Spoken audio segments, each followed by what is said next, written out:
Hi friends, welcome back to my channel. ఈరోజు మనం చెప్పుకోబోయే లెసన్ సెమిస్టర్ 2 8th క్లాస్. ఇప్పుడు ఇది చెప్పుకోబోయే ముందు నేను ఒకటి చెప్తున్నాను. టెట్లో మనకి ఈ లెసన్ నుంచి ఓన్లీ ఎస్ఏ పేపర్ 2లో ఒక 3 బిట్స్ వచ్చాయి అన్నమాట. అది ఇప్పుడు దాని గురించి నేర్చుకుందాం. ఓకే, ఆ బిట్స్ ఏంటో ఇప్పుడు చూద్దాం. చూడండి, ఫస్ట్ ఇక్కడ ఉంది. వన్యప్రాణులు, వృక్ష జంతు వనరులు మరియు ఆ ప్రాంతంలో నివసిస్తున్న గిరిజన సాంప్రదాయ జీవన పరిరక్షణకు ఏర్పాటు చేయబడిన రక్షిత ప్రాంతము. ఏంటిదండి ఇక్కడ ఇచ్చాడు 33 పేజీలో ఇదే ఇచ్చాడు సేమ్. వన్యప్రాణులు, వృక్ష జంతు వనరులు ఆ ప్రాంతంలో నివసిస్తున్న గిరిజన సాంప్రదాయ జీవన పరిరక్షణ కోసం ఏర్పాటు చేయన విశాలమైన రక్షిత ప్రాంతం ఏంటంటే జీవవన రిజర్వ్. నేను ఇది కొండ గుర్తు కూడా పెట్టుకున్నాను. ఎలా పెట్టుకున్నాను చూడండి. కొండ గుర్తు అంటే ఇలా కొండల్లా పెట్టుకుంటాను, అక్కడ రాసుకుంటాను అనమాట. రిజర్వ్, గిరిజన అంటే ఎస్టీ వాళ్ళు కదా, రిజర్వేషన్ ఉంటుంది కదా, ఎస్టీ రిజర్వేషన్, అలా గుర్తు పెట్టుకున్నాను కాబట్టి బిట్టు పోలేదు, నాకు రైట్ అయింది. లేకపోతే మనకు కన్ఫ్యూజ్ అయిపోద్ది, జాతీయ ఉద్యానవనమా లేకపోతే అభయారణ్యాలా అనేసి. అలా మనకి కొండ గుర్తు పెట్టుకుంటే ఆ సమస్య అనేది ఉండదు. ఇప్పుడు చూడండి ఏం బిట్ ఇచ్చాడు. వన్యప్రాణులు, వృక్ష జంతు వనరులు మరియు ఆ ప్రాంతంలో నివసిస్తున్న గిరిజన సాంప్రదాయ జీవన పరిరక్షణకు ఏర్పాటు చేయబడిన రక్షిత ప్రాంతం ఏంటి? జీవవన రిజర్వ్. నెక్స్ట్ చూసుకుంటే రెండోది చూడండి. పంచమర్షి జీవవన రిజర్వ్లో ఉండే మొక్కలు, జంతువులు వీటిని పోలి ఉంటాయి. అదే పేజీలో ఇచ్చాడు చూడండి. దేన్ని పోలి ఉంటాయి? ఎగువ హిమాలయ శిఖరాలను మరియు దిగువ పశ్చిమ కనుమలను. ఎగువ హిమాలయ శిఖరాలను, దిగువ పశ్చిమ కనుమలను. ఇక్కడ ఏంటి ఇచ్చాడు? రెండోది బి, ఎగువ హిమాలయ శిఖరాలు, సి దిగువ పశ్చిమ కనుమలు కదా, అంటే బీసీ రైట్. వన్ ఆప్షనే రైట్. చూడండి ఇదే పేజీలో ఇది ఒక సెషన్లో ఇచ్చాడు, ఇది ఒక సెషన్లో ఇచ్చాడు. నెక్స్ట్ చూస్తే భారతదేశంలో మొట్టమొదటి రిజర్వ్ అటవీ ప్రాంతం ఏది? సాత్పురా జాతీయ ఉద్యానవనము. ఇదిగోండి ఇక్కడ ఉంది. భారతదేశంలో మొట్టమొదటి రిజర్వ్ అటవీ ప్రాంతం ఏంటి? సాత్పురా జాతీయ ఉద్యానవనము. చూడండి మనకి టెక్స్ట్ బుక్ లోన్వే ఇస్తాడండి, అక్కడి నుంచి బయటికి వెళ్ళడు. మనం చదివిన దాన్ని బట్టే ఉంటుంది. మనం అన్నిటి గురించి ఎక్కువ ఆలోచించి అమ్మో ఆ టెస్ట్ సిరీస్ ఈ టెస్ట్ సిరీస్ చేసి అలా బుర్ర పిచ్చి చేసుకున్న బదులు నాకు తెలిసి ప్రశాంతంగా లైన్ టు లైన్ చదువుకొని ఫ్రీగా మనం ఉండి తర్వాత టెస్ట్లు ఏమైనా నింపుకుంటే చాలు, అంతకు మించి ఏమి ఇవ్వడు. చూడండి భారతదేశంలో మొట్టమొదటి రిజర్వ్ అటవీ ప్రాంతం ఏంటంటే సాత్పురా జాతీయ ఉద్యానవనము. ఇది అక్కడదే ఇచ్చాడు కదా, మనం చదివితే అయిపోయింది కదా, మనకు తెలిసిపోద్ది కదా ఎక్కడ ఇంపార్టెంట్ ఉంటుంది అని. ఏదైనా కొంచెం తేడాలో ఉన్నా అక్కడి నుంచి ఇస్తాడు, లేదు అంటే ఇంపార్టెంట్ అయినా ఇస్తాడు. అంతకు మించి మనకి అర్థమైపోద్ది ఎలా ఇస్తాడు అని. కాబట్టి హ్యాపీగా లైన్ టు లైన్ చదివితే బెస్ట్ నాకు తెలిసి. నేను చెప్పాల్సిందైతే అంతే. మొక్కలు, జంతువుల సంరక్షణ. చూడండి భరత్పూర్ పక్షుల సంరక్షణ కేంద్రం ఎక్కడ ఉంది? రాజస్థాన్లో ఉంది. భూజోన్ని వాళ్ళందరూ వెళ్ళారని చెప్తున్నాడు అంతే. నెక్స్ట్ కజిరంగా జాతీయ ఖడ్గమృగ ఉద్యానవనం. కజిరంగా జాతీయ ఖడ్గమృగ ఉద్యానవనం ఎక్కడుంది? అస్సాంలో ఉంది. లాక్చోవో వన్యప్రాణుల అభయారణ్యం. లాక్చోవోలో ఏటి ఉంటాయని అంటే వన్యప్రాణులు ఉంటాయని పెట్టచ్చు. చూడండి అటవీ నిర్మూలన అనేది ఒక ప్రధాన జీవుల మనుగడకు అటవీ నిర్మూలన ఒక ప్రధాన ముప్పు. ఇలాంటి అడవుల గురించి ఒక బిట్ ఇస్తాడండి. ఆ కింద ఆప్షన్స్ 2-3 ఇచ్చేస్తాడు. మాకు మార్నింగ్ సెషన్లో ఏంటి ఇచ్చాడు? అడవులను నరకాలి, పెద్ద వృక్షాలని నరకాలి. నెక్స్ట్ లేదు అంటే కొంచెం ఫర్నిచర్ కోసం కొంచెం నరుక్కోవచ్చు, అడవులను కొంచెం నరకాలి. నెక్స్ట్ అడవులు నరికినప్పుడు ఏ మొక్క అయితే నరుకుతామో ఆ మొక్కను మళ్ళీ ఊడాలి. అలా ఇచ్చాడనమాట ఆప్షన్స్లో. నేనేమనుకున్నాను, కొంచెం కూడా నరకకూడదేమో, అడవులు నరకవేయడం నిషేధం కదా, మంచిది కాదు కదా అనుకున్నాను. కానీ అక్కడ కొంచెం నరుక్కోవచ్చు, అక్కడ బిట్ పోయింది అనమాట నాది. అంటే చిన్న బిట్లే పోతుంటాయండి. అందుకు మనం ఎగ్జామ్ రాసినప్పుడు కూడా నీట్గా ఆలోచించి మనకి లక్ ఫేవర్ చేయాలంతే. అటవీ నిర్మూలన ఒక ప్రధానమైన ముప్పు అంటే చిన్న చిన్న బిట్లాగా ఉంటాయి, కానీ దీని నుంచి ఇస్తాడు అని చెప్తున్నాను. ఎందుకు అటవీ నిర్మూలన కారణాలు ఏంటి? సాగు భూమి కోసం భూమిని సేకరించడం, భవనాల నిర్మాణం కోసము, కర్మాగారాలు నిర్మించడం కోసం, ఫర్నిచర్ తయారీ కోసం, ఇంధనంగా వాడటం కోసం. అంటే కలప అనేది పూర్వం పొయ్యిల్లో గట్ట అలాంటి పెట్టేవారు కదా, అలా అంతే. నెక్స్ట్ సహజమైన కరువులు కారణాలని ఇచ్చాడు అనుకోండి. ఏంటి? కార్చిచ్చు, తీవ్రమైన కరువు. తీవ్ర కరువు కూడా అడవుల నిర్మూలనకి ఒక సహజ కారణమే. చూసుకోండి కరువులకి దీనికి సంబంధం ఏంటి అనుకుంటాం. కరువు వచ్చినప్పుడే కదా అడవులు నరికి వేస్తాము. అవి లేదంటే డబ్బులు అమ్ముకుంటాము. లేదు అంటే నెక్స్ట్ అక్కడ పొలాలు చిన్న చిన్న పంట పొలాలు వేయడానికైనా అక్కడ వృక్షాలు నరికివేస్తాము. అడవులను నరికివేస్తాము. అలా అనమాట. మనకిది టెక్స్ట్ బుక్‌లో ఏదుందో అది మనం రుక్కు పెట్టేయాలి అంతే. కార్చిచ్చు తీవ్రమైన కరువులు అది తప్పు అవని, రైట్ అవని ఇది మనం పెట్టేయడమే. Text బుక్‌లోదే right. ఎందుకు అడవి నిర్మూలనకు సహజమైన కారణాలని ఇస్తాడు. కార్చిచ్చు ఇస్తాడు, తీవ్రమైన కరువులు ఇస్తాడు, ఇంకేటేటి ఇస్తాడు. కార్చిచ్చు అంటే మనకు తెలిసిందే. కరువు ఎందుకు కారణం అవుద్ది అనుకుంటాం. కానీ ఇక్కడ తీవ్రమైన కరువు కూడా ఉంది కాబట్టి కారణం అవుతుంది. నెక్స్ట్ భూగర్భ జలాలు తగ్గిపోతాయి. కార్బన్ డయాక్సైడ్ స్థాయి కూడా పెరిగిపోతుంది అడవులు నరికివేయడం వల్ల. నెక్స్ట్ చెట్లు నరికివేత కొనసాగితే వర్షపాతము, నేల సారం తగ్గుతుంది. నేల సారం కూడా తగ్గిపోతుంది. అంతేకాకుండా వరదలు, కరువు వంటి ప్రకృతి వైపరీత్యాలు కూడా వస్తాయి. చూడండి, అడవులు నరికివేయడం వల్ల కరువు కూడా వస్తుంది. తీవ్రమైన కరువుల వల్ల అడవులు కూడా నిర్మూలిస్తారు. చూడండి, కరువులు వస్తే అడవులు నరుకుతారు. అడవులు నరకడం వల్ల కూడా కరువు వస్తుందని చెప్తున్నాడు. ఎందుకంటే వర్షపాతం ఉండదు, పంటలు బాగా పండవు కాబట్టి. ఎటు నుంచి ఎటు వెళ్ళినా సరే కరువు వస్తుంది. కిరణజన సంయోగ క్రియకు మొక్కలకు కార్బన్ డయాక్సైడ్ అవసరమని మనకు తెలుసు కదా. నెక్స్ట్ చూడండి, పెరిగే భూమిపై పరావర్తనం చెందే ఉష్ణ కిరణాలు అడ్డుకోవటం వల్ల భూతాపానికి కారణం అవుతుంది. చూడండి, పెరిగి ఇక్కడ ఏంటి ఇచ్చాడు, వాతావరణంలో కార్బన్ డయాక్సైడ్ పెరిగి భూమిపై పరావర్తనం చెంది ఉష్ణ కిరణాలను అడ్డుకోవడం వల్ల భూతాపానికి కారణం అవుతుంది అని చెప్తున్నాడు. అంటే ఉష్ణ కిరణాలు అనేవి భూమిపై పరావర్తనం చెంది, అంటే ఇప్పుడు ఉష్ణ కిరణాలు పైనుంచి వస్తాయి. ఇవి మళ్ళీ భూమిపై నుండి మళ్ళీ అటువైపు వెళ్ళిపోవాలి కదా. వెళ్ళనివ్వకుండా అక్కడ ఏంటవుతుంది, కార్బన్ డైఆక్సైడ్ అడ్డుకుంటుంది అనమాట. గ్లోబల్ వార్మింగ్ భూతాపానికి కారణమవుతుంది. గ్లోబల్ వార్మింగ్ ద్వారా భూతాపానికి కారణమవుతుందని మనకు తెలిసిందే. గ్రీన్ హౌస్ ఎఫెక్ట్ అని కూడా అంటాం కదా. భూమిపై పెరిగిన ఉష్ణోగ్రతలు జలచక్రానికి భంగం కలిగించే వర్షపాతాన్ని తగ్గించి కరువులకు కారణం కావచ్చు. జలచక్రం అనేది భంగం కలిగి వర్షపాతానికి తగ్గించి కరువులకు కారణం కావచ్చు అని చెప్తున్నాడు అంతే. చూడండి, అటవీ నిర్మూలన నేల లక్షణాల్లో మార్పుకు దారితీసే ప్రధాన కారణము. నేల లక్షణాల్లో మార్పుకు ప్రధాన కారణం అంటే ఏంటి? అటవీ నిర్మూలన. అటవీ నిర్మూలన వల్ల ప్రధాన నేల లక్షణాల్లో ఏంటి వస్తుందంటే మార్పులు వస్తాయి అన్నమాట. దానికి ప్రధాన కారణం. ఇక్కడ నుంచి బిట్ రావడానికి ఛాన్సెస్ ఉంటాయి. నేను ఎక్కడైతే ఇంపార్టెంట్ అని పెట్టానో అక్కడి నుంచి వస్తున్నాయి. చూడండి, తక్కువ చెట్లు ఎక్కువ నేల కోతకు దారితీస్తాయి. తక్కువ చెట్లు అనేవి ఎక్కువ నేల కోతకు దారితీస్తాయి. మనకు తెలిసిందే, తక్కువ చెట్లు ఉన్నాయనుకో వేర్లు మొత్తం భూమిపై ఉండవు కదా, తక్కువ ఉంటాయి. అప్పుడు ఏమవుతుంది, ఆ వర్షం పడే నీళ్ళు అనేవి భూమి అనేది కొట్టుకొని పోతుంది. అదే ఎక్కువ వృక్షాలు ఎక్కువ నేలల్లో గట్టిగా పట్టి వేర్లు గట్టి ఉన్నాయనుకోండి, నేల కోత గురి కాదనమాట. మట్టి యొక్క పై పొర తొలగించడం వల్ల లోపల ఉన్న గట్టి రాతి పొరలు బహిర్గతం అవుతాయి. ఈ నేల తక్కువ హ్యూమస్ను కలిగి తక్కువ సారవంతమైనదిగా ఉంటుంది. సారవంతమైన భూమి క్రమంగా ఎడారులుగా మారుతుంది. దానిని ఎడారీకరణం అంటారు. ఇవన్నీ దేని వల్ల వస్తాయి? మొక్కలు నాటడం, వృక్ష సంపద వల్ల నేల భౌతిక లక్షణాలు ప్రభావితం అవుతాయి. చెట్లు ఏ విధంగా నేల క్రమక్షయాన్ని తగ్గిస్తాయి గుర్తు తెచ్చుకోండి. అంటే నేల క్రమక్షయాన్ని తగ్గించడానికి చెట్లు ఉపయోగపడతాయి. అదే చెట్లు ఎక్కువ లేకపోతే ఏంటవుతుంది, కొంతకాలానికి ఎడారీకరణంగా మారిపోతుందని చెప్తున్నాడు. భూమి అనేది ఎడారిగా మారిపోతుంది. వర్షాలు పడక దాన్ని ఎడారీకరణం అని కూడా అంటారని చెప్తున్నాడు. నెక్స్ట్ చూడండి, అడవులు నరికివేయడం వల్ల నేలకు నీటిని నిల్వ చేసే సామర్థ్యం తగ్గుతుంది. నేలకు అనేది నీటిని నిల్వ చేసే సామర్థ్యం తగ్గుతుంది. ఎందుకంటే వేర్లు అవన్నీ ఉండవు, గట్టిగా పట్టి ఉంచదు అనమాట భూమిని. అలాంటప్పుడు నిల్వ చేసే సామర్థ్యం కూడా తగ్గుతుంది. ఇలాంటి బిట్లు ఇస్తాడు, ఆప్షన్స్లో ఇచ్చేస్తాడు. అడవులు నరికివేయడం వల్ల నేలకు నీటిని నిల్వ చేసే సామర్థ్యం తగ్గుతుందా పెరుగుతుందా అలా ఇస్తాడు. నేల ఉపరితలం నుంచి భూమిలోకి నీటి కదిలి నీరు ఇంకుదల రేటు తగ్గుతుంది కాబట్టి వరదలు వస్తాయని చెప్తున్నాడు. నెక్స్ట్ చూడండి, ఇక్కడ నుంచి బిట్ వచ్చింది చూడండి. అటవీ నిర్మూలన కారణంగా నేలలోని పోషకాలు, నేల స్వరూపము మొదలగిన నేల యొక్క ఇతర లక్షణాలు కూడా మారుతాయి.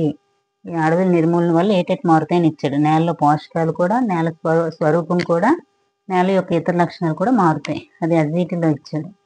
నెక్స్ట్ అడవి వన్యప్రాణులు సంరక్షణ. చూడండి, ఇప్పుడు అడవి వన్యప్రాణుల సంరక్షణ నేర్చుకుందాం. ఇప్పుడు చూడండి, అడవి నిర్మూలన యొక్క ప్రధాన ప్రభావం గురించి తెలుసుకున్నాం కదా. తర్వాత ఏం చేశారు, అడవులు మరియు వన్యప్రాణులు ఎలా రక్షించుకోగలమని అడుగుతున్నాడు. ఇప్పుడు వన్యప్రాణులు అంటే ఏంటి? అడవుల్లో నివసించే వన్యప్రాణులు. అవి ఎలా రక్షించుకోవాలి అంటే దానికి ఒక మనం సేవ్ చేయడానికి ఏదో ఉండాలి కదా, సేవ్ చేయాలి. జీవవర్ణం అంటే జీవరాశులు ఉన్న భూభాగము లేదా ప్రాణాధారంగా ఉన్న భాగము. చూడండి, జీవవర్ణం అంటే ఏంటి? జీవరాశులు ఉన్న భూభాగము. జీవవర్ణం అంటే ఏంటి? జీవరాశులు ఉన్న భూభాగము లేదా ప్రాణాధారంగా ఉన్న భాగం అంట. ఇక్కడి నుంచి కూడా ఇవ్వచ్చు జీవవర్ణం అంటే ఏంటి అని. భూమిపై ఉన్న వివిధ రకాల జీవులు వాటి పరస్పర సంబంధాలు పర్యావరణంతో వాటి సంబంధాన్ని జీవ వైవిధ్యం సూచిస్తుంది. అంటే జీవ వైవిధ్యం అంటే ఏంటి? భూమిపై ఉన్న వివిధ రకాల జీవులు వాటి పరస్పర సంబంధాలు పర్యావరణంతో వాటి సంబంధాన్ని జీవ వైవిధ్యం సూచిస్తుందని చెప్పాడు. చూడండి ఇక్కడ ఏంటి ఇచ్చాడు? జీవవన రిజర్వ్ సందర్శించారు. అతను పంచమహర్షి జీవవన రిజర్వ్ అనే ప్రదేశాన్ని ఎంచుకున్నారు. ఇక్కడ కనిపించే మొక్కలు జంతువులు దిగువ హిమాలయ శిఖరాలు బిట్ వచ్చింది కదా. పంచమహర్షి జీవవన రిజర్వ్ అనేది చాలా పెద్ద రిజర్వ్ అన్నమాట. అది ఏంటంటే జంతువులు ఎగువ హిమాలయాలు. చూడండి మొక్కలు జంతువులు ఎక్కడ ఉంటాయి? పంచమహర్షి జీవవన రిజర్వ్ లో ఎగువ హిమాలయ శిఖరాలను దిగువ పశ్చిమ కనుమలకు చెందిన వాటిని పోలి ఉంటాయని అతను తెలుసుకున్నారు. బిట్ వచ్చింది, చూపించాను కదా, టెట్ లో వచ్చింది. ఇక్కడ టెట్ అని రాసుకున్నాను. నెక్స్ట్, అడవులు జంతువులను జాగ్రత్తగా చూడడానికి మన వ్యక్తిగత సమాజ ప్రయత్నాలే కాకుండా ప్రభుత్వ సంస్థలు చేసే ప్రయత్నాలను పిల్లలు మాధవ్ గారు వివరించారు. ప్రభుత్వం కొన్ని జాగ్రత్తలు తీసుకుంటుంది. ఇప్పుడు ఇక్కడి నుంచి బిట్స్ వస్తాయండి. ఇవి మన వృక్షజాలము జంతుజాలము వాటి ఆవాసాలను రక్షించడానికి వన్యప్రాణుల అభయారణ్యాలు, జాతీయ ఉద్యానవనాలు, జాతీయ రిజర్వులు వంటి రక్షిత ప్రాంతాలు ఏర్పాటు 3 రకాలు ఏర్పాటు చేయబడ్డాయి. ఒకటి వన్యప్రాణుల అభయారణ్యాలు, జాతీయ ఉద్యానవనము, పెద్దది ఏంటి అన్నిటికంటే? జీవవన రిజర్వ్. ఇదండి పంచమహర్షి జీవవన రిజర్వ్ కదా, ఇదే అన్నిటికంటే పెద్దది జీవవన రిజర్వ్ అనేది. ఇవన్నీ ఇందులో ఉంటాయన్నమాట. జీవవన రిజర్వ్ లో భాగాలు ఇవన్నమాట. ఇప్పుడు చూడండి ఇక్కడ ఉంది. ఇదంతా ఏంటి? పంచమహర్షి జీవవన రిజర్వ్ అంటే ఇదంతా రిజర్వ్. ఇందులో మళ్ళీ ఉద్యానవనాలు అభయారణ్యాలు ఉంటాయన్నమాట. చూడండి, ఇది అభయారణ్యము, ఇది ఉద్యానవనం. అలా మొత్తం పెద్దది ఏంటి? పంచమహర్షి జీవవన రిజర్వ్ పెద్దది. అంటే పార్క్ అన్నమాట. ఇది ఒక హౌస్ అనుకుంటే అందులో చిన్న చిన్న గదులు లాంటివి ఏంటి? ఉద్యానవనము అభయారణ్యాలు అనేవి చిన్న చిన్న గదులు లాంటివి అని చెప్తున్నారు అంతే. చూడండి ఫస్ట్ ఏంటి? చూడండి ఇది కూడా ఇచ్చాడండి టెట్లో బిట్టు. జీవవన రిజర్వ్ వంటి రక్షిత ప్రాంతాలు ఏర్పాటు చేయబడ్డాయి. మొక్కలు నాటడము, వ్యవసాయము, పశువులను మేపడము, చెట్లను నరకడము, వేటాడము, హింసించడం ఇక్కడ నిషేధించబడ్డాయి. చూడండి మొక్కలు నాటడం కూడా నాటకూడదు. ఎక్కడ? రక్షిత ప్రాంతాల్లో. ఇప్పుడు అడవుల్లో అనుకోండి, అడవులు నరికినప్పుడు ఏం చేయాలన్నాడు? అడవులు నరికినప్పుడు ఏ మొక్కనైతే నరికామో ఆ మొక్కలు నూడొచ్చు. కానీ రక్షిత ప్రాంతాల్లో ఏం చేయకూడదు? మొక్కలు నాటడం కూడా చేయకూడదు. ఎందుకంటే ఆ మొక్క నుంచి ఏమో మిగతా మొక్కలకి హాని అవ్వచ్చేమో, లేకపోతే మిగతా జంతువులకి హాని కలగొచ్చేమో. అందుకు మొక్కలు నాటడం కూడా నిషేధమే. చూసుకోండి, ఇంపార్టెంట్. మొక్కలు నాటకూడదు. వ్యవసాయము, పశువులను మేపడము. చూడండి మొక్కలు నాటడం మంచిదే, కానీ రక్షిత ప్రాంతాల్లో నాటకూడదు. ఇది మళ్ళీ ఇంకెక్కడ? చూడండి ఇక్కడ ఉంటుంది. వన్యప్రాణి అభయారణ్యాలు ఉన్నాయి కదా, అక్కడ మాత్రం కొన్ని మనం చేసుకోవచ్చు అనమాట. వన్యప్రాణి అభయారణ్యంలో నివసించే ప్రజలు అంటే అక్కడ నివసించిన ప్రజలు మాత్రమే పశువులను మేపడం చేయొచ్చు, ఔషధ మొక్కలు, కట్టెలు సేకరించడం వంటి కొన్ని కార్యకలాపాలను చేసుకోవడానికి అనుమతించబడతారని కూడా అతను వారికి చెప్పారు. అంటే రక్షిత ప్రాంతాలు ఇవన్నీ చేయకూడదు, కానీ వన్యప్రాణి అభయారణ్యాల్లో కొంచెం ఇచ్చారనమాట. అక్కడ మరి గిరిజనులు అక్కడ నివసించే ప్రజలు అందరూ ఉంటారు కదా, వాళ్ళకి ఈ ఒక్క ప్రాంతంలో మాత్రమే అవి చేసుకోవచ్చు. వన్యప్రాణి అభయారణ్యాల్లో మాత్రమే చేసుకోవచ్చు. బిట్ ఇవ్వచ్చు. అంటే ఎక్కడ ఏం చేయకూడదు, కానీ వన్యప్రాణి అభయారణ్యాల్లో కొంచెం ఇచ్చారనమాట, అనుమతి ఇచ్చారు. చూడండి ఇప్పుడు 3 రకాలు కదా. ఒకటి వన్యప్రాణి అభయారణ్యము, జాతీయ ఉద్యానవనము, జీవవన రిజర్వ్. ఇప్పుడు చూసుకోండి, వన్యప్రాణి అభయారణ్యాలు జంతువులకు వాటి ఆవాసాలకు ఎలాంటి భంగం కలగకుండా రక్షించబడే ప్రదేశాలు వన్యప్రాణి అభయారణ్యాలు. అంటే అభయం ఇస్తున్నాను, ఇక్కడ జంతువులకు ఎలాంటి భంగం కలగకూడదు. చూడండి భంగం అని గుర్తుపెట్టుకోండి. నెక్స్ట్ ఈ బిట్ రావచ్చు. అంటే ఈ బిట్ వచ్చింది కదా, ఈ బిట్ నెక్స్ట్ రావచ్చు. భంగము, అభయము, అభయం ఇస్తున్నాను, నీకు ఎలాంటి భంగం కలగకూడదు, రక్షించబడుతుంది అని. జాతీయ ఉద్యానవనం వన్యప్రాణులు స్వేచ్ఛగా జీవిస్తూ అక్కడ ఆవాసాలు, సహజ వనరులు వినియోగించుకునే సహజమైన రిజర్వ్ ప్రాంతం. చూడండి జాతీయ ఉద్యానవనం ఏంటి? వన్యప్రాణులు స్వేచ్ఛగా, అంటే ఉద్యానవనం పార్క్ అనుకుని గుర్తుంచుకోండి. అక్కడ స్వేచ్ఛగా జీవిస్తూ అక్కడ ఆవాసాలను, సహజ వనరులు వినియోగించుకునే సహజమైన రిజర్వ్ ప్రాంతము జాతీయ ఉద్యానవనము. తర్వాత జీవవన రిజర్వ్ అన్నాను కదా, గిరిజన అంటే రిజర్వ్. ఎస్టీ రిజర్వేషన్ అని గుర్తు పెట్టుకోండి అని చెప్పాను. రిజర్వ్ అనగానే గిరిజన గుర్తు రావాలి మనకి. అలాగా BC reservation, ST reservation, SC reservation అలా ఉంటాయి కదా. ఇక్కడ ఎస్టీ అని గుర్తు పెట్టుకోండి, రిజర్వేషన్ అని గుర్తుపెట్టుకుంటే జీవవన రిజర్వ్ అనగానే గిరిజన సాంప్రదాయ జీవన పరిరక్షణ కోసం అని చెప్పవచ్చు. చూడండి నెక్స్ట్ వాటిని సంరక్షించడానికి ప్రభుత్వం నియమాలు పద్ధతులు విధానాలను నిర్దేశిస్తుంది. వన్యప్రాణి అభయారణ్యాలు, జాతీయ ఉద్యానవనాలు, జీవవర్ణ రిజర్వులు మొదలైన ఈ ప్రాంతంలో ఉన్న మొక్కలు జంతువుల సంరక్షణ కోసం ఏర్పాటు చేయబడిన రక్షిత ప్రాంతాలు. ఈ 3 కూడా ఉద్యానవనాలు, అభయారణ్యాలు. చూడండి, 1 అభయారణ్యాలు, 2 జాతీయ ఉద్యానవనాలు, 3 జీవవన రిజర్వ్. అంటే 1, 2, 3 ఈ 3 కూడా రక్షిత ప్రాంతాలే. చూడండి, ఇందులో ఏం చేయకూడదు, మొక్కలు నాటడం కూడా చేయకూడదు. ఇప్పుడు రక్షిత ప్రాంతాల్లో మొక్కలు నాటొచ్చు అంటే నాటకూడదని పెట్టాలి. కానీ ఇక్కడ చూడండి, మళ్ళీ ఓన్లీ మనకు వన్యప్రాణి అభయారణ్యాలు ఇచ్చాడు అనుకోండి, అప్పుడు కొన్ని చేయొచ్చు అనమాట. ఔషధ మొక్కలు కట్టెలు సేకరించవచ్చు, అలాంటివన్నీ ఇవ్వచ్చు. ఓన్లీ వన్యప్రాణి అభయారణ్యాలు అన్నప్పుడు ఇవన్నీ వస్తాయి. లేదు రక్షిత ప్రాంతాల్లో అన్నప్పుడు వ్యవసాయము, పశువులు మేపడము, చెట్లు నరకడము, నెక్స్ట్ వేటాడడం, హింసించడం అక్కడ నిషేధించబడ్డాయి రక్షిత ప్రాంతాల్లో. అలా పెట్టుకోవాలి బిట్టు. రక్షిత ప్రాంతాలంటే అవి పెట్టాలి, అభయారణ్యాలంటే అలా పెట్టాలి. చూడండి, ఫస్ట్ ఇప్పుడు ఏంటి, జీవవన రిజర్వ్. ఇక్కడ మూడు కదా, 1 వన్యప్రాణి అభయారణ్యాలు, జాతీయ ఉద్యానవనం, జీవవన రిజర్వ్ కదా. ఫస్ట్ జీవవన రిజర్వ్ గురించి ఇచ్చాడు అనమాట, ఎందుకంటే అది పెద్దది కాబట్టి. తర్వాత ఏంటి ఇచ్చాడు, వన్యప్రాణి అభయారణ్యాలు ఇచ్చాడు, 3వది జాతీయ ఉద్యానవనం ఇచ్చాడు. చూడండి, ఇప్పుడు జీవవన రిజర్వ్ అంటే ఇది ఒక హౌస్ లాంటిది అనుకున్నాం కదా, దానిలో చిన్న చిన్న పార్ట్లు ఉద్యానవనాలు, అభయారణ్యాలు అనుకున్నాం కదా. ఇప్పుడు చూడండి, జీవవన రిజర్వ్ జీవ వైవిధ్య పరిరక్షణకు ఉద్దేశించిన ప్రాంతాలని వివరించారు. అంటే జీవ వైవిధ్య పరిరక్షణకు ఉద్దేశించిన ప్రాంతం అని చెప్పొచ్చు. ఇప్పుడు చూడండి, జీవ వైవిధ్య నిర్వహణ సంస్కృతిని కాపాడడానికి సహాయపడతాయి. చూడండి, జీవవన రిజర్వ్ ఆ ప్రాంతం యొక్క జీవ వైవిధ్య నిర్వహణ, జీవ వైవిధ్యానికి మరియు సంస్కృతిని కూడా, చూడండి సంస్కృతిని కూడా కాపాడుతుంది. అంటే అక్కడ నివసించే ప్రజల యొక్క సంస్కృతిని కూడా కాపాడడానికి సహాయపడుతుంది. జీవవన రిజర్వ్ లో ఇతర రక్షిత ప్రాంతాలు కూడా ఉండవచ్చు. చెప్పాను కదా, ఇదంతా ఒక హౌస్ అనుకుంటే దానిలో ఇతర రక్షిత ప్రాంతాలు అంటే ఏంటి, అభయారణ్యాలు, ఉద్యానవనాలు కూడా ఉండొచ్చు అని చెప్తున్నాడు. నెక్స్ట్ పంచమర్షి జీవవర్ణ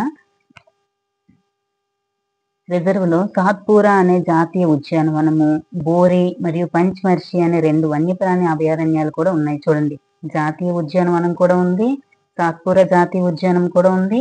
నెక్స్ట్ ఏంటి ఉంది, ఇవి కూడా ఇస్తాడు. చూడండి, పంచమర్షి జీవవన రిజర్వ్ లో ఏ అభయారణ్యాలు ఉన్నాయని ఇస్తాడు. బోరి ఉంది, పంచమర్షి కూడా ఉంది. పంచమర్షి రిజర్వ్ కూడా ఉంది, అభయారణ్యం పేరు కూడా పంచమర్షి. ఇంకా బోల్డ్ ఉన్నాయండి, థైన్ ఉంది, చోర్దా ఉంది, బోరి అభయారణ్యం ఉంది, పంచమర్షి ఉంది.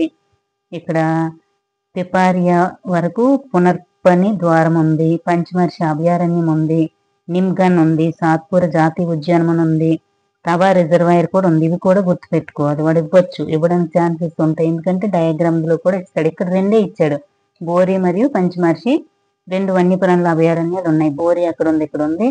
నెక్స్ట్ పంచమర్షి ఉంది. నెక్స్ట్ ఇవి కూడా ఉన్నాయి, థైన్ ఉంది, నెక్స్ట్ చోర్నా ఉంది, తవా ఉంది. ఇవన్నీ కూడా రిజర్వాయర్లు. అవి కూడా చూడండి, నిమ్గన్ కూడా ఉంది, ఇది కూడా గుర్తుపెట్టుకోండి. నెక్స్ట్ చూడండి, ఇంకా ఏంటి, ఈ వైవిధ్యం భంగం కలిగించే కారకాల జాబితా తయారు చేయండి అని ఇచ్చాడు. నెక్స్ట్ వృక్ష జంతుజాలం, ఎక్కడ పంచమర్షి అంటే ఇందులో ఉండే వృక్ష జంతుజాలం గురించి ఇచ్చాడు. ఏంటంటే ఉన్నాయి వృక్ష జంతుజాలాలంట, జీవవన రిజర్వ్ లో నడుస్తున్నప్పుడు వారు ఆకుపచ్చటి అటవీ సంపదను అభినందించారు. అటవీ లోపల ఉన్న ఎత్తైన టేకు వృక్షాలను, జంతువులను చూడటం వారి ఆనందం కలిగించింది. ఏంటంటే ఉంటాయంట, చూడండి ఇంకేటున్నాయి, నిర్దిష్ట మొక్కలు సాధారణంగా ఒక నిర్దిష్ట ప్రాంతానికి చెందినవై ఉంటాయని, నిర్దిష్ట ప్రాంతంలో కనిపించే మొక్కలు, జంతువులను వరుసగా ఆ ప్రాంతంలో వృక్షజాలము, జంతుజాలం అంటారు. నిర్దిష్ట ప్రాంతానికి చెందినవై ఉంటాయంట. కొన్ని జంతువులు, మొక్కలు అనేవి సాధారణంగా ఒక నిర్దిష్ట అంటే ఆ ప్రాంతానికి చెందినవై ఉంటాయని చెప్తున్నాడు. ఇప్పుడు వృక్షజాలము, జంతుజాలం ఏంటి, మొక్కలు, జంతువులు వరుసగా ఆ ప్రాంతంలో ఉండే వృక్ష జంతుజాలం. అంటే నిర్దిష్ట ప్రాంతాల్లో ఆ నిర్దిష్టమైన జంతువులు అనేవి జీవిస్తున్నాయి. అవి ఏంటంట గుర్తుపెట్టుకొని చూడండి, సాల్, టేకు, మామిడి, నేరేడు, సిల్వర్ ఫెర్న్. చూడండి ఇక్కడ గుర్తుపెట్టుకోండి, సిల్వర్ ఫెర్న్. ఎక్కడ ఉంటాయి ఇవన్నీ, పంచమర్షి జీవవన రిజర్వులో ఉంటాయి. అర్జున వృక్షము మొదలగిన వృక్షజాలానికి ఇవన్నీ కూడా వృక్షాలు. ఇక్కడ వరకు ఏంటంటే సాలు, టేకు తెలిసిందే, మామిడి, నేరేడు, సిల్వర్ ఫెరన్లు, అర్జున వృక్షము. ఇలా గుర్తుపెట్టుకోండి, అర్జునుడు అనేవాడు సిల్వర్ సిల్వర్ కాయిన్ అనుకోండి, కాయిన్ తెచ్చాడు. వినాయక చవితి చేస్తున్నాడు అనుకోండి, ఏ ఏ పత్రి ఇవ్వాలి? నేరేడు పత్రి, మామిడి వేసాడు అనుకోండి. నెక్స్ట్ సాలు టేకు గుర్తుపెట్టుకోండి. నెక్స్ట్ ఆసియా జింక, చింకార. ఆసియా జింక, చింకార. ఆసియా జింకని ఏంటంటారు? చింకార. ఇప్పుడు చిరంజీవి వాళ్ళ మనమరాలు ఏంటి? క్లింకార కదా, అలా గుర్తుపెట్టుకోండి. జింక, ఆసియా జింక, జింక అనుకుని గుర్తుపెట్టుకోండి. నెక్స్ట్ నీలి ఎద్దు అంటే తెలుపు ఎద్దు ఉంటుంది అనుకోండి, దాని మీద మనం నీలి రంగు చల్లేసాం అనుకోండి, కొన్ని బుద్దాలో వేసాం అనుకోండి, ఆ ఎద్దు ఏమైపోయింది? నీలి రంగుగా మారిపోయింది అని గుర్తుపెట్టుకోండి. నీలి ఎద్దు. మురిగే జింక, ఇక్కడ ఆసియా జింక ఉంది, మురిగే జింక ఉంది. ఆసియా జింకని ఏంటంటారు? చింకార అంటారు. నెక్స్ట్ మచ్చల దుప్పటి, దుప్పటి గుర్తుపెట్టుకోండి. దుప్పటి తలగడ అని గుర్తుపెట్టుకోండి. మచ్చల దుప్పిని ఏంటంటారు? చీతల్, తలగడ అని గుర్తుపెట్టుకోండి. ఇది దుప్పటి అనుకోండి. మచ్చల దుప్పి, చీతల్. తల్ అంటే తలగడ అని గుర్తుపెట్టుకోండి. మచ్చల దుప్పి, దుప్పటి. మచ్చల దుప్పి, చీతలు. చీతలకు మరో పేరు అయితే ఇవ్వచ్చు, మచ్చల దుప్పి. మచ్చల దుప్పికి ఏమంటారని ఇవ్వచ్చు? చీతల్. చిరుతపులి, అడవి కుక్క, తోడేలు మొదలగునవి పంచమర్షి జీవవన రిజర్వులోని జంతుజాలానికి ఉదాహరణ. ఏంటేంటి? అర్జున వృక్షము, సిల్వరు, నేరేడు, మామిడి, టేకు, సాలు వృక్షాలు. అదే చింకార అంటే ఏంటి? చింకార ఆసియా జింక, నీలి ఎద్దు, మురిగే జింక, మచ్చల దుప్పి, చిరుతపులి, అడవి కుక్క, తోడేలు మొదలగునవి పంచమర్షి జీవవన రిజర్వులో జంతుజాలానికి ఉదాహరణ. చూడండి, ఇది చెప్పాను కదా, ఇది చీతలు, మచ్చల దుప్పి, తోడేలు. ఇది వృక్షాలు, ఫెర్న్ ఈ కదా, ఈ ఫెర్న్, నేరేడు చెట్టు. నెక్స్ట్ చిరుతపులి. ఇవి నేను ఇక్కడ ఏదో గుర్తుపెట్టుకున్నాను అనుకోండి. పచ్చి మర్రి చెట్టు, సాలు, టేకు, నేరేడు, మామిడి, అర్జున ఏదో, అదే క్లింకార అంటే చింకార, ఆసియా జింక అని గుర్తుపెట్టుకున్నాను. నెక్స్ట్ చూడండి, ఎండమిక్ అంటే పంచమర్షిలో ఏవో ఉంటే ఇక్కడ రాసుకున్నాను అంతే, ఇంకేం లేదు. నెక్స్ట్ ఎండమిక్ జాతులు. ఎండమిక్ జాతులు అంటే స్థానికంగా ఉన్నవి. ఎండమిక్ జాతులు అంటే స్థానికంగా ఉన్నవి అంటే ఆ ప్రదేశంలో ఉంటాయి అంతే. పిల్లలంతా నెమ్మదిగా దట్టమైన అడవిలోకి ప్రవేశించారు. చూడండి, అక్కడ పెద్ద ఉడతను చూసి ఆశ్చర్యపోయారంట. ఈ ఉడతనే పెద్ద ఉడత, జైంట్ స్క్విరల్ అంటారు. అంటే స్క్విరల్ అంటే ఉడత కదా, పెద్ద ఉడత కాబట్టి జైంట్ స్క్విరల్ అంటారు. పెద్ద ఉడతని జైంట్ స్క్విరల్. ఆ ప్రాంతానికి మాత్రమే చెందినదని చెప్పారు. అంటే ఆ ప్రాంతంలో మాత్రమే ఉంటాయి, అందుకే వాటిని ఎండమిక్ జాతులు అంటారు. అంటే ఆ ప్రాంతంకి చెందిన ఎండమిక్ జాతులు అని కూడా అంటారు. చూడండి, నెక్స్ట్ ఎండమిక్ జాతులు అంటే ఒక నిర్దిష్ట ప్రాంతంలో ప్రత్యేకంగా కనిపించే మొక్కలు లేదా జంతువుల జాతులను అవి సహజంగా మరెక్కడ కనిపించవు. అంటే ఇప్పుడు మన ప్రదేశాల్లో ఉంటాయి అనుకోండి కొన్ని జంతువులు, ఆ ప్రదేశానికి అవి పరిమితం అనమాట, ఇంకా వేరే దగ్గర అవి ఉండవు. అంటే నిర్దిష్ట ప్రాంతంలో ప్రత్యేకంగా కనిపించే మొక్కలు లేదా జంతువుల జాతులు అవి సహజంగా మరెక్కడ కనిపించవంట. వాటిని ఏమనొచ్చు? ఎండమిక్ జాతులు అని కూడా అనొచ్చు. అయితే మన ఒక రాష్ట్రంలో లేదా ఒక దేశానికి ఎండమిక్గా ఉండొచ్చు. అంటే ఒక నిర్దిష్ట రకపు జంతువు లేదా మొక్క ఒక మండలం, అంటే మన మండలంలో అయినా ఉండొచ్చు, లేకపోతే ఒక రాష్ట్రానికి చెందిన ప్రాంతంలో అయినా ఉండొచ్చు, లేకపోతే ఒక దేశానికి కూడా ఎండమిక్గా ఉండొచ్చు. ఇప్పుడు ఆస్ట్రేలియా తీసుకున్నాం అనుకోండి, క్యాంగ్రూస్ ఉంటాయి. అంటే ఆ దేశానికి అవి అదే అక్కడ అవి ఏంటి, అవి అక్కడ ఎండమిక్ జాతుల కిందకి అనమాట. అంటే మన దేశంలో ఉండేవి మన దేశానికి ఎండమిక్ జాతులు అని కూడా అంటాం కదా. ఇప్పుడు రాష్ట్రానికైనా అవ్వచ్చు, మన ఊర్లో అయినా అవ్వచ్చు, ఏమైనా మన ఊర్లో ఉండి పక్క ఊర్లో లేకపోయాయి అనుకోండి, ఆ జంతువులు మన ఊరికి ఎండమిక్ జాతులుగా చెప్పొచ్చు. అలా అనమాట, గుర్తుపెట్టుకోండి. నెక్స్ట్ మాధవ్ గారు, సాలు, అడవి మామిడి పంచమర్షి జీవవన ప్రాంతంలో ఉన్న ఎండమిక్ వృక్ష జాతులకు చెందినవి 2 ఉదాహరణలు చెప్పారంట. ఎండమిక్ అంటే ఆ ప్రాంతంలో ఉండే ఏటేటి ఉంటాయి? సాలు, అడవి మామిడి అనేవి ఆ ప్రాంతంలో మాత్రమే ఉంటాయని చెప్తున్నాడు. అవే జీవవన రిజర్వ్ ప్రాంతంలో ఉండేవి ఏంటి అంటే సాలు, అడవి మామిడి 2 ఉదాహరణలు చెప్పాడు. మిగతావి కూడా ఉన్నాయి కదా, ఇక్కడ నేరేడు, సిల్వరు, ఫెర్ను, అర్జున వృక్షం అవి కూడా ఉన్నాయి. నెక్స్ట్ అవి ఎండమిక్ వృక్ష జాతులకు చెందినవి 2 ఉదాహరణలుగా చెప్పారు. నెక్స్ట్ జంతువుల్లో తీసుకుంటే అడవి దున్న, భారతదేశపు పెద్ద ఉడత. ఇక్కడ ఉంది కదా పెద్ద ఉడత, జైంట్ స్క్విరల్ అంటాం కదా. అడవి దున్న మరియు భారతదేశపు పెద్ద ఉడత మనకు అక్కడ ఇచ్చాడు అనుకోండి. ఎండమిక్ జాతులకు ఉదాహరణ ఏంటి? జంతువులకి పంచమర్షి జీవవన రిజర్వులు అని అడవి దున్న, భారతదేశపు పెద్ద ఉడత అని ఇచ్చారు అనుకోండి, అవి పెట్టాలన్నమాట. ఎగిరే ఉడత కూడా, ఎగిరే ఉడత, నెక్స్ట్ అడవి దున్న, నెక్స్ట్ పెద్ద ఉడత, జైంట్ స్క్విరల్ 3 కూడా మనకి ఈ పేరాలో ఇస్తే ఇవి నింపేయడమే. ఇవి రావడానికి ఛాన్సెస్ ఉంటాయి అనమాట. ఇక్కడ ఎండమిక్ వృక్ష జాతులకు ఉదాహరణ ఏంటి అంటే సాలు, అడవి మామిడిని పెడతాము. జంతు జాతులకి ఏంటి అంటే ఏంటని ఉన్నాయి, జైంట్ స్క్వేర్లు ఉంది, అడవి దొన్న ఉంది, ఎగిరే ఉడత ఉంది. ఎగిరే ఉడత గుర్తుపెట్టుకోండి, ఉడత అని ఇచ్చారు అనుకోండి, కాదు ఎగిరే ఉడత. జైంట్ స్క్వేర్లు ఒకటి, పెద్ద ఉడత ఎగిరే ఉడత. వాటి నివాసాలను నాశనం చేయడము, పెరుగుతున్న జనాభా, కొత్త జాతుల పరిచయం వంటివి ఎండమిక్ జాతుల సహజ ఆవాసాలను ప్రభావితం చేయవచ్చు. అంటే వాటి నివాసాలకు నాశనం చేయడము లేదా పెరుగుతున్న జనాభా కారణంగా అడవులు నరకవేయడం వల్ల కూడా అవి ఎండమిక్ జాతులు సహజ ఆవాసాలను ప్రభావితం చేయవచ్చు అని చెప్తున్నారు. ప్రమాదం కలుగుతుంది అని. చూడండి, పెద్ద ఉడత ఇది జైంట్ స్క్వేరల్ అనమాట. జాతి అనేది అంతర సంతానోత్పత్తి సామర్థ్యం కలిగిన జనాభా సమూహం. జాతి అంటే ఏంటి? అంతర సంతానోత్పత్తి అంటే ఇప్పుడు మానవులు అనుకోండి, మానవ జాతి అనుకోండి, మానవులతోనే అంతర సంతానోత్పత్తి సామర్థ్యం ఉంటుంది కదా, దాన్ని జనాభా అంటారు. అదేంటిది? మానవ జనాభా అంటారు. అదే ఇప్పుడు గొర్రెలు తీసుకున్నారనుకోండి, గొర్రె జాతికి సంబంధించిన సంతానోత్పత్తి సామర్థ్యం పెంచుకొని గొర్రె జనాభా అనేది పెరుగుతుంది. అలాగనమాట. జాతి అనేది అంతర సంతానోత్పత్తి సామర్థ్యం కలిగిన జనాభా సమూహము. దీని అర్థం ఒక జాతికి చెందిన జీవులు తమ సొంత జీవులతో మాత్రమే ఫలవంతమైన సంతానాన్ని ఉత్పత్తి చేయగలవు, వేరే జాతి జీవులతో చేయలేవు. ఒక జాతి జీవులు ఉమ్మడి లక్షణాలు కలిగి ఉంటాయి.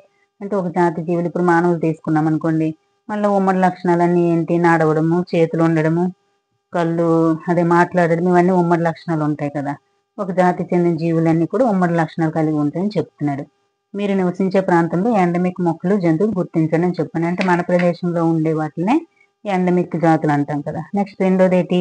వన్యప్రాణి అభయారణ్యాలు. ఫస్ట్ ఏంటి? పంచమర్షి అభయారణ్యం. పంచమర్షి జీవవన రిజర్వ్ కదా. తర్వాత ఏంటి? వన్యప్రాణి అభయారణ్యాలు. మూడోది ఏంటి? జాతీయ ఉద్యానవనాలు. ఇప్పుడు వన్యప్రాణి అభయారణ్యాలు తెలుసుకుందాం. వన్యప్రాణి అభయారణ్యాలు ఏంటి? పంచమర్షి వన్యప్రాణి అభయారణ్యాలని రాసి ఉన్న బోర్డు చూసిందంట. పంచమర్షి వన్యప్రాణుల అభయారణ్యం అంటే పంచమర్షి వన్యప్రాణి అభయారణ్యం ఎక్కడుంది? పంచమర్షి జీవవన రిజర్వ్లో పంచమర్షి అభయారణ్యం ఉందన్నమాట. వన్యప్రాణి అభయారణ్యాలు చూడండి, ఇక్కడ ఏంటిది? సాధారణంగా అటువంటి ప్రాంతాలన్నింటిలో జంతువులను చంపడము, వేటాడడం లేదా జంతువులను పట్టుకోవడం అనేది నిషేధించబడింది.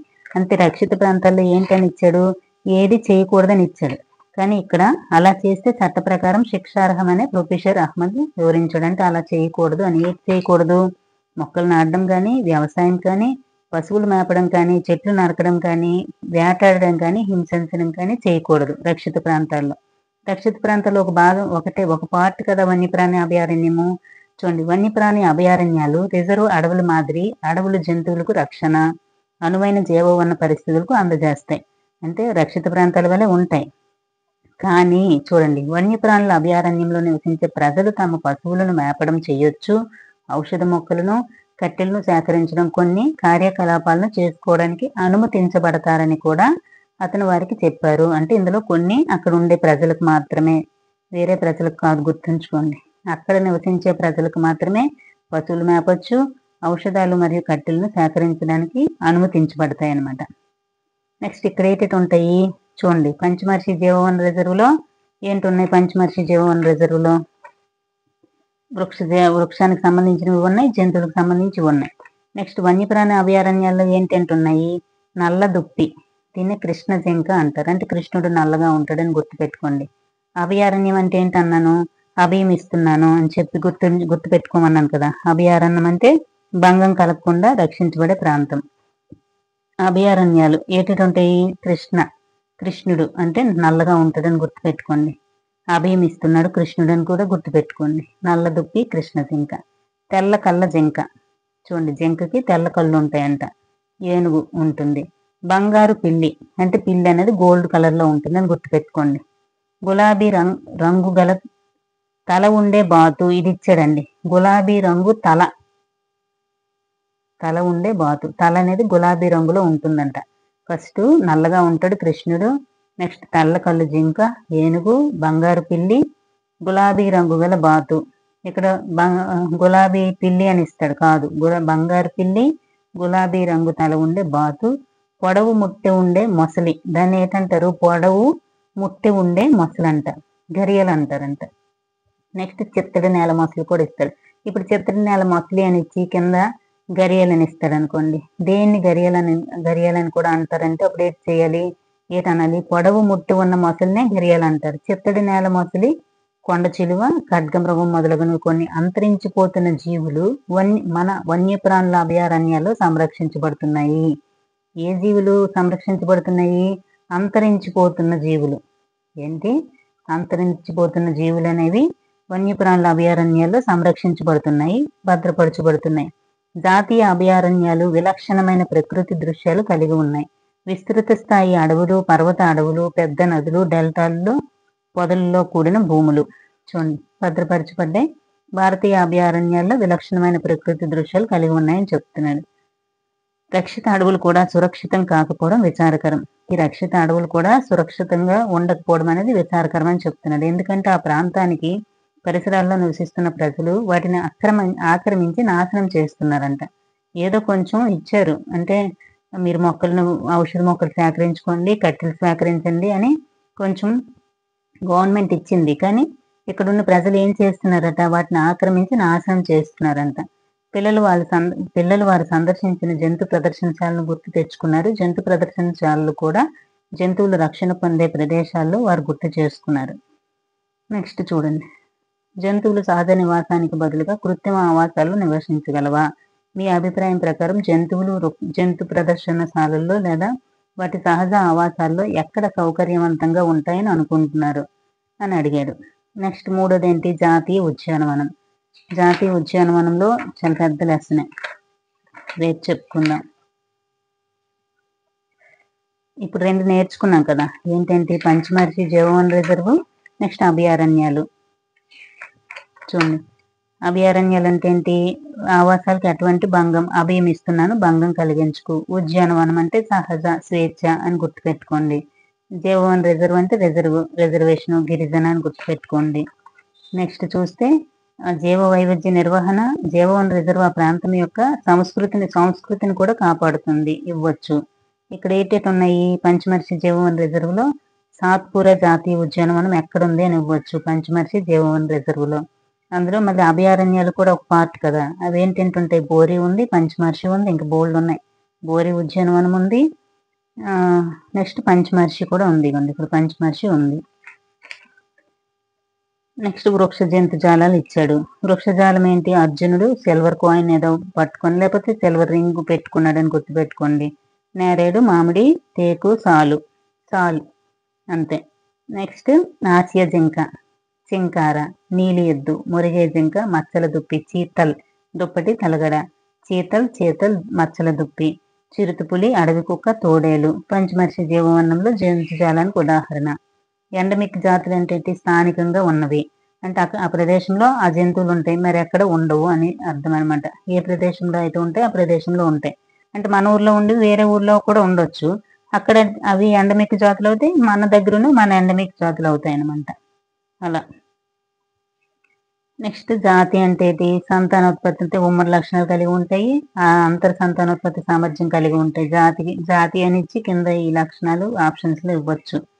నెక్స్ట్ ఎండమిక్ జాతులకు ఉదాహరణ ఏంటి? అడవి దున్న, నెక్స్ట్ పెద్ద ఉడత, జైంట్ స్క్విరల్, ఎగిరే ఉడత. వన్యప్రాణి అభయారణ్యాల్లో ఏంటేంటి చేసుకోవచ్చు అంటే ఔషధ మొక్కలు సేకరించుకోవచ్చు, కట్టెలు సేకరించవచ్చు, నెక్స్ట్ పశువులు మేపచ్చు.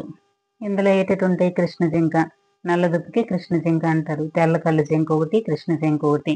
ఏనుగు ఉంటుంది, బంగారపు పిల్లి, గులాబీ రంగు గల తల ఉండే బాతు, పొడవు ముట్టి ఉండే మొసలి ఘరియల్, చిత్తడి నేల మొసలి, కొండ చిలువ, ఖడ్గమృగం. ఇవన్నీ కూడా వన్యప్రాణి అభయారణ్యాల్లో ఉంటాయి. నెక్స్ట్ చూస్తే జాతీయ ఉద్యానవనాల్లో ఏవేవి ఉంటాయి, నెక్స్ట్ అవన్నీ రేపు నేర్చుకుందాం. నెక్స్ట్ కాగితపు రీసైకిల్, దీని నుంచి కూడా ఒక బిట్ వచ్చింది, అది కూడా చెప్తాను. నెక్స్ట్ అంతేనండి.